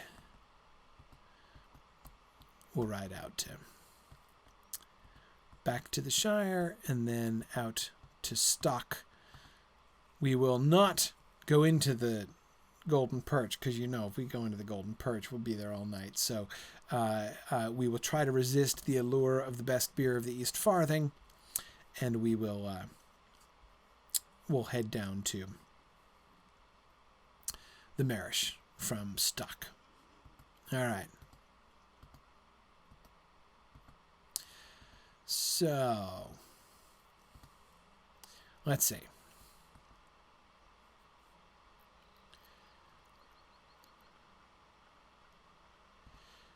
A few interesting things about Farmer Maggot's place in the Shire that I'm looking forward to looking at with you guys.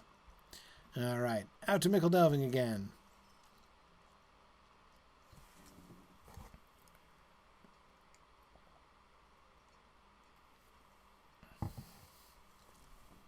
I see people in the Twitch chat are telling me not to be so hasty with Chapter 3. Well, remember, hey, when we were doing Chapter 1, I thought 3 weeks was a lot, right? And Chapter 4 is legitimately short. It's only like 10 pages long. Okay, I won't take a horse from here. We can just ride from here. Sorry, we got some people coming in, right? Got some horses appearing here in the foreground. We'll just saddle up.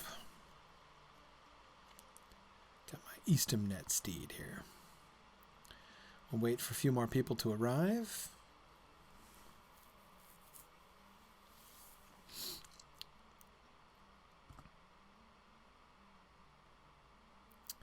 All right. Good old Anfast Tunnelly. Of course, you'll remember that they will meet some Tunnellies in Bree, and Tunnelly is one of the names that they meet in Bree, which the Shire hobbits consider natural names, right? Like Sandheaver and Tunnelly. The botanical names are weird. Appledore and Thistlewood and Butterbur, they don't have names, surnames like that in the Shire, but Tunnelly is one of the normal names. So I like the fact that the stable master here in Mickle Delving is named Tunnelly. All right. Let's head out towards Stock. So we're just going to be going straight down the East Road again, as we have done many times before. Let's see, what time of day is it here in the Shire? Oh, it's dusk. Oh, nice. We're going to get a nice sunset here. We're already getting a nice sunset. The sky is all pink and lovely. And I'm running off the road because it's what you do when you're looking at the sky while riding a horse. Okay. Matthew says he's guessing that we're going to be taking 3 months on the Council of Elrond. Yeah, it's going to be it's going to take a while. I mean, if you think about it, if I average about 3 classes per every 10 pages, then yeah, it's going to be a while. In the Council of Elrond's like 50, 60 pages. So yeah, doing the math, we're looking at like 50 to 20 weeks, something like that. We'll see. But yeah, there'll be plenty to talk about. Plenty to talk about the Council of Elrond.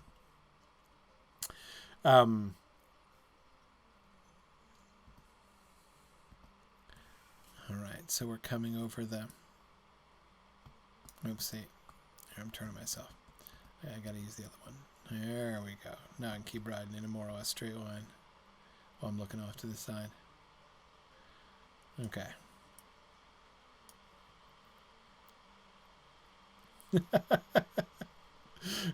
Aurorian says, no, sorry, yeah. Auruaron says, like Tolkien will spend a year by Balin's tomb. Yeah, well, maybe. We'll see if we can get to there in a year. It's true, actually, that would be a really interesting sort of test, right? Which is going to take longer, for Tolkien to write The Lord of the Rings or for us to discuss it? I'm not sure. Oh, yes. Thank you, Dime. Dime says I should point out, and she's absolutely right. Notice how the ring around my mini-map is blue here, right? Because we're in the Shire. And hope is high in the Shire. You're very low. So we've got, so notice, yes, we're at a hope rating of 3, right? Hope has been kindled within me because I'm in the Shire, right? When you're in the Shire, hope is kindled within you, right? So notice you get an advantage to your maximum morale, your health, your hit points, and a bonus to your damage dealt, right? You're full of spirit when you are full of hope. So that's why. No, why is it blue? Like why the color blue for hope, Baron? Oh, well, that's traditional. Blue has been the color of hope since the Middle Ages. That's long established. So yeah, that's, I don't know. I mean, I don't know. Maybe they probably knew that, but I think it's at least sort of fortuitous. Hope's always blue. Whenever you meet, an allegorical figure named Hope in a, medieval allegory, for instance, she's almost always wearing blue, right? That's what you do when you're Hope. If you're Charity, right? If you're Love, you wear red, right? It's what you do, unless you're topless, but that's only in the Fairy Queen. Spencer was a little bit odd. Love, Charity is topless in Spencer because she's always breastfeeding. She's she got kids. It's like infants, children hanging over her everywhere. So she's in a constant state of breastfeeding her young ones. Anyway, sorry. All right, so here we are in the village of Stock. Let me get back on my horse here. The enticements of the Golden Perch are right in through there, right? That's the courtyard. We're not going to go in through the gate, though. You can see the sign. And notice, thinking back of what we wrote before, notice what you don't need to be in order to read the road signs and find out where the Golden Perch is. Literate, right? That's why pub signs in England still have pictures on them, right? Because you don't need to be literate in order to find out where the golden perch is. It's the one with the golden perch on the sign. Yeah. Anyway, sorry. Okay. So here we are at the golden perch. So this is the village of Stock, and you'll notice even in the village here, it's agricultural, right? We got fields out behind the houses and stuff, right? These aren't like town houses necessarily. The land slopes down. So there's the river right there. Right across the way, that's Brandy Hall, right? We can see Brandy Hall, a regular warren by all accounts, right? You can see even from here and from this angle, which is not a great angle on Brandy Hall, we can see all the windows and doors and gates and things all complex over there, right? And there's those brandy bucks. Look at that. It looks like they're having some kind of party over some kind of carnival or whatever. Big old tent there and some kind of booths and things over there. Those Bucklanders. Right, probably going to get all liquored up and come over here and try to steal our mushrooms or something like that. So anyway, so there's Buckland River, and then the land falls, right, and becomes wet. Now, the one thing that I find a little bit disappointing about the depiction of the Marish here in the Shire is that there's no causeway.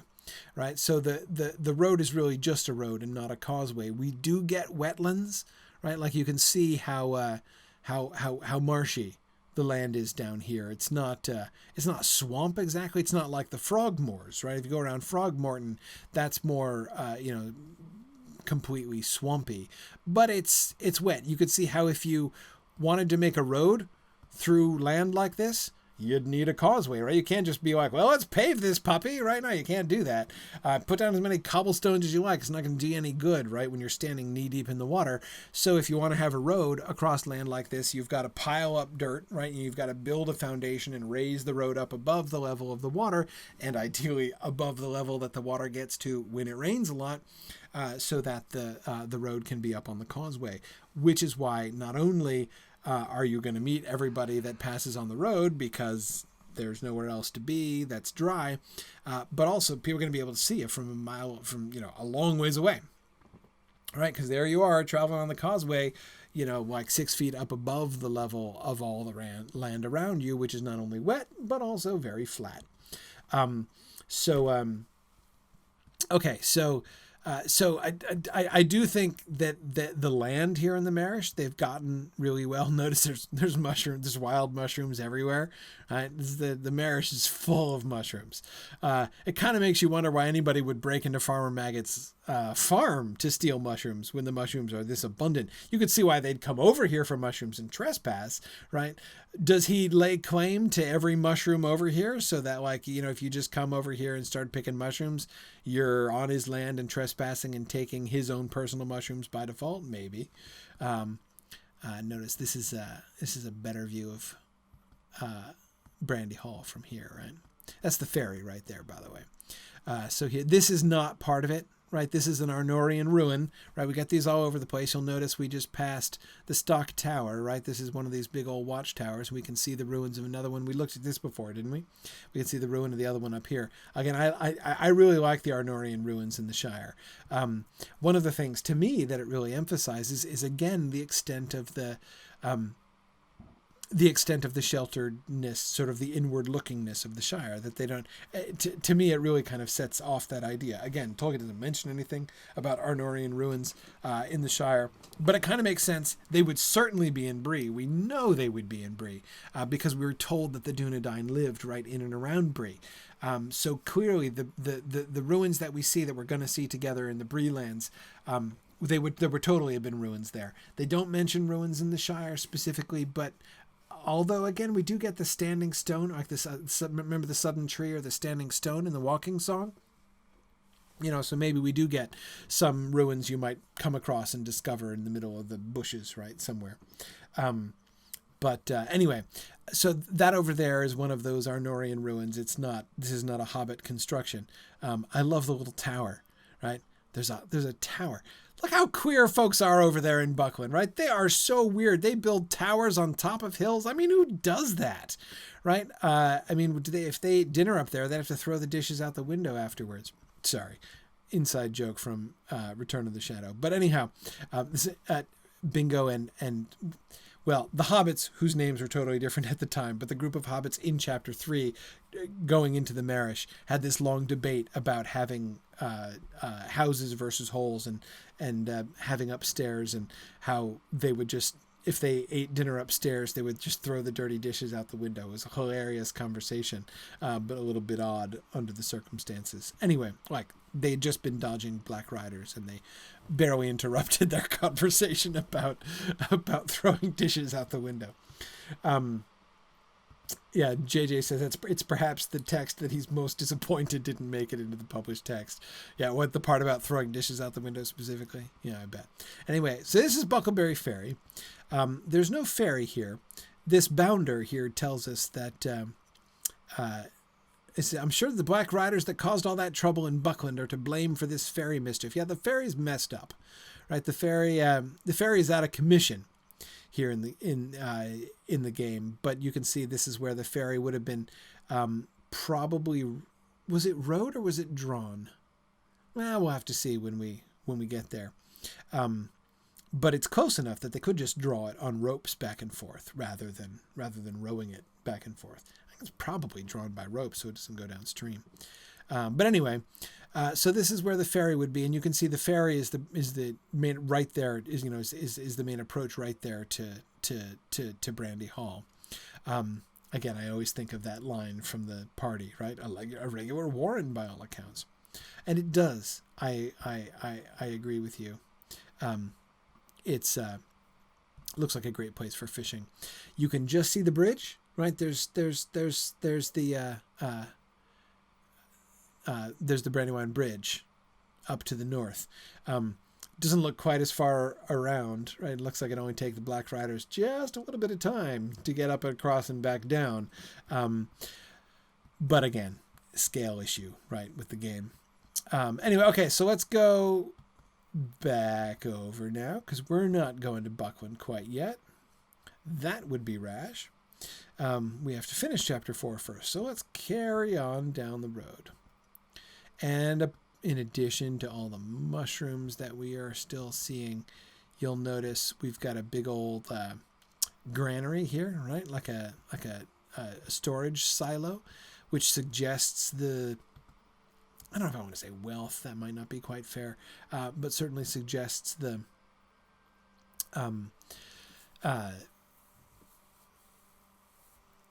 fruitfulness. There we go. A Farmer Maggot's farm.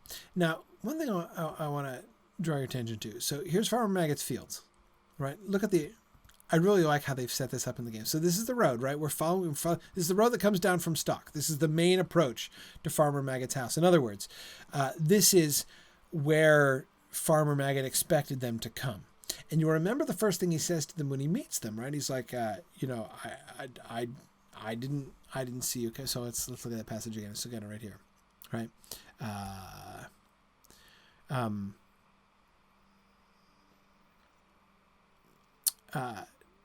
Oh wait, no, sorry, we didn't get to that passage. Sorry, we'll look at that next time, where he says that they passed down his lane without him seeing them, right? And he's kind of saying, like, I know you came over my fields because I would have seen you if you came down the lane. So the way they have it, this is the lane to Farmer Maggot's house, and it's completely exposed.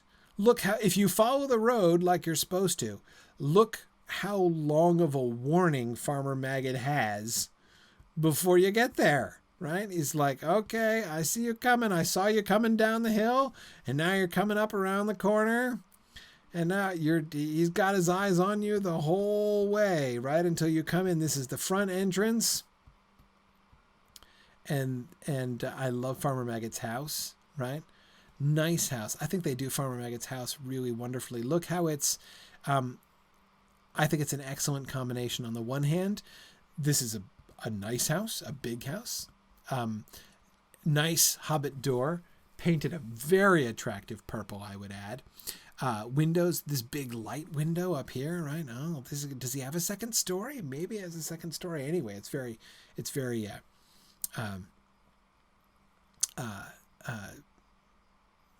very airy and roomy if it doesn't have a top story, right? So it's not huge. This isn't a mansion. This isn't House of the Great. It's a farmhouse, right? But it's a very nice, solid, comfortable farmhouse. We're told, of course, that people in the Marish went in for houses. The ground is way too wet to dig holes here, right? So you see, not only does he have a house above the ground, but he has this whole raised stone foundation, right? Because Farmer Maggot doesn't want, or rather, I presume, Mrs. Maggot especially doesn't want, the floors all flooded with water all the time. So, and if we look around the back, we can see, I love the thatched roof, right? Not an expensive slate roof, but not a turf roof either, right? This is high quality, spacious, but peasant house, right? So, okay, what else do we, so this is where they would have been having this conversation with Farmer Maggot right here at his gate, right at the entrance, where the lane enters into his house. Remember, Pippin says, let's get back onto the lane and then we shan't be trespassing. They had gotten too far to the south and had to veer north back towards the, so they came, you can't really get there in the game, because we're at the southern edge. Again, if we look at here, this line of hills here represents where the map ends, right, in the game world. So you can't really come all the way up from the south. You can't get any further south than this. But they came up from the south across his fields and then got into the lane quick so that they won't be trespassing, and they came in as if they had come by the road the way they were meant to in the first place. Okay, so Farmer, but Bem Furlong is also expansive. We've got a stable here, bunches of outbuildings, right? Where we've got those barrels. I don't know what's in the barrels. Hang on, I gotta dismount here. Not the closed barrels. What's in these barrels? Why are they under here? Oh, aha! See what it is? Pipeweed, I'll wager. Gotta be. Yeah, barrels of pipeweed. Okay. Probably somewhere in the drying process, I would imagine. What do we have over here? It's, what is this, meat being cured or salted? Smoked, maybe? That hook there suggests this is probably meat? I don't know. The green looks a little odd. Something's being treated here. I suppose it could be. Oh, Lady Gun thinks this is drying pipeweed too. There's another stage in the pipeweed process. That's possible. Why some is green and some is brown? Yeah. No, that's a good theory. I thought it might be meat, but no, that's not going to be meat. You're right, that's probably pipeweed too. So we see him drying pipeweed in several stages. We got this drying out here and then being put in the barrels over here. Okay, all right. Got the whole production. There's just chickens, right? Okay, got some poultry going on. What's over here? Now we're getting like the root vegetables, right? Those are probably turnips, maybe taters in there, right? Oh, look at them. We got artichokes and radishes. What is that? Leeks? Probably leeks. Sacks of potatoes, right? The pots of honey maybe up there. I bet they have bees. I didn't see any bees, but maybe he's got bees. Maybe he trades for honey. Could do, right? So notice how diversified his farm is, right? He's growing his own. So, they have Bem Furlong is this almost completely self-sustaining place, right? They've grown their own vegetables, they grow their own pipeweed, they've got chickens, they've got sheep, right? So they've got wool. Notice they don't have a big flock of sheep. Probably don't raise the sheep for meat. I mean, they only seem to have the 2 sheep, at least only the 2 here. But that would be enough for wool, right? So if you're raising the sheep for fiber, and then of course over here we have the mushroom houses, right? So we got these little burlap greenhouses going on where they grow the real prized mushrooms. And I'm thinking this is totally, if you're a Brandy Hall teenager, this is where you're going, right? Like all those mushrooms out there I mean, just around, all you got to do is go around the corner, right? What do you see? Mushrooms right there over the fence, right? Everywhere outside his land, mushrooms as far as the eye can see. But no, if you're a buckling teenager, right, you're totally wanting to steal the big prize, right? You're gonna sneak in here. Look at those puppies. Would you just look, right? So here's Kelada or Kelava. Do you pronounce with the double D? Anyway, there's Kelada, right? The she's human. I think she's human, right? Look at this. These are knee high to a human being. These mushrooms. Look how big they are, and for a hobbit, right? Let's see, who's this? Ooh, I don't know how to pronounce your name, but anyway, if you look at this hobbit lass next to them, it's like thigh high on a hobbit. These mushrooms, the caps of these mushrooms are bigger than her head. So, I mean, right, you're a hobbit, you're living nearby here, this is where you're coming, into his special greenhouses, right? Well, sort of greenhouses. Anyway, but these because of course you want to grow mushrooms in a shady place. You don't want the light on the mushrooms, so you create the shade just to do that. Hang on, we didn't inspect this building over here. What's he got over here? Oh, his stable, right? He's got his horses over there, of course. Of course. And over here now, of course, we haven't met Farmer Maggot himself or his dogs. Now, Wolf is his biggest dog. Is that Wolf asleep over there? That's Fang. That's Wolf who was walking around, right? Yeah, that's Wolf. Who's doing the rounds. Yeah, there he comes. So this is Grip, and there's Fang sleeping. And here is Farmer Maggot himself. Now let's look at Farmer Maggot. Okay, he is, his clothes are, he's plain, but his jacket seems to be a pretty good quality. Notice he's got, his jacket is done up with frogs, not with buttons. He doesn't have buttons, so he doesn't have, remember the brass buttons on Bilbo's waistcoat that he was very proud of, and how at the end of the book, he's upgraded to gold buttons on his waistcoat, right? Farmer Maggot doesn't have buttons on his waistcoat. He's not so posh as that. He's got frogs. He's got the you can see them. You can see them there on his coat. But there's decorations on his collar, right? And he's got a nice undershirt there, workaday pants, but a nice shiny belt buckle, right? I like it. And his title, Respected Farmer, right? And this is his son, right? Hammy Maggot. That's a great name. Of course, it's hard to have a good first name. I mean, any first name you have is going to be kind of undermined by your last name, Maggot. It's really hard to do that. But Mithaliel, you are absolutely right. The dogs are absolutely enormous, right? I mean, look at especially to a hobbit. I mean, you have one of the hobbits come over and stand right next to Grip over here, right? I mean,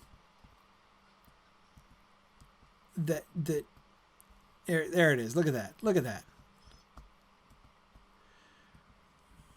The dog is higher than the hobbits, right? Enormous. Matthias says, no wonder Frodo was terrified. Yeah. These dogs are definitely ferocious dogs designed to be able to kill things, to kill major. If there are any predators that come in, any wolves that come in, they're probably wolfhounds, right? He wouldn't keep hounds like foxhounds or something like that. Not Farmer Maggot. He would keep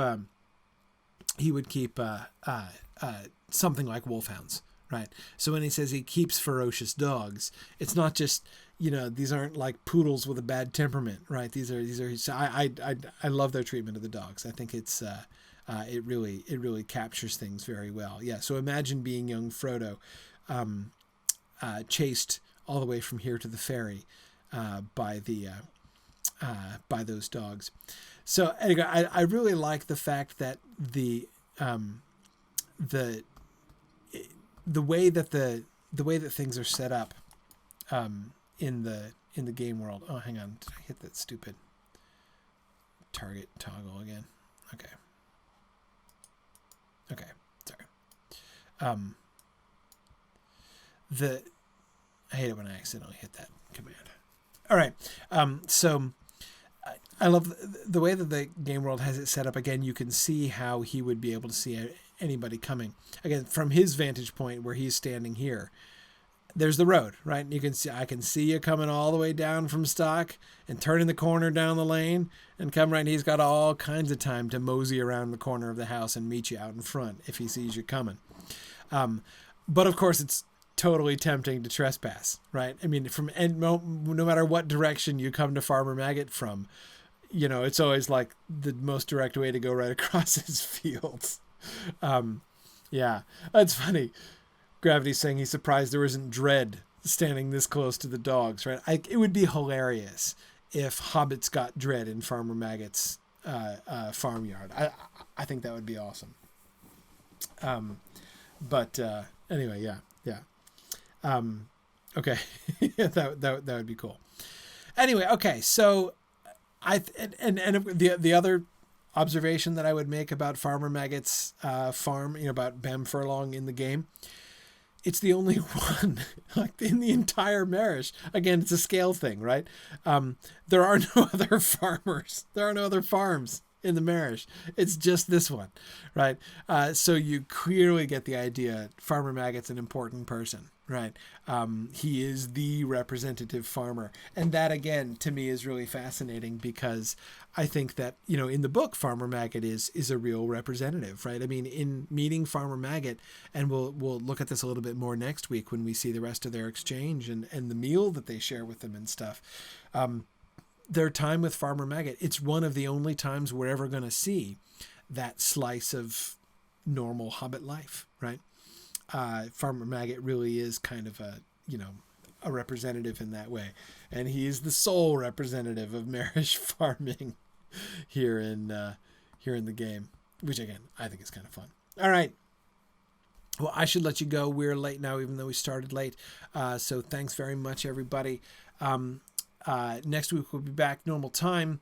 I think, oh no, I'm forgetting. I think we're on Landreval next week. I'm missing, Trish couldn't be here today, so I'm totally lost without her. That's why I started late too, by the way, because I didn't have Trish. And so I'm like trying to figure out how to turn people's mics on and stuff. I can figure out my own stuff, but I'm kind of helpless. So, anyway, so I don't remember. I don't have Trish here to remind me of which server we're doing next. There is a calendar, though. I should mention this. Again, if you go to the discussion board, if you go to lotro.mythgard.org, and you click on calendar is one of the options. And so we do try to keep that updated as we set the schedule at least a few weeks in advance. And you can there see if you want some warning about when we're going to shift to a Europe-friendly week. You should be able to see that coming for a few weeks in advance. But we're going to be at 9:30 for the rest of May. The calendar says TBD through most of June, but I think we're going to be on Landreval next week is what I seem to remember. But we'll send out a correction of that if I turn out to be wrong. So anyway, thanks very much everybody for joining me today. Thanks for everybody for who came to Bem Furlong with me here tonight, and I look forward to our finishing up of chapter 4 next week. So thanks very much. Good to see you all again, and I'll see you again next week. Bye now.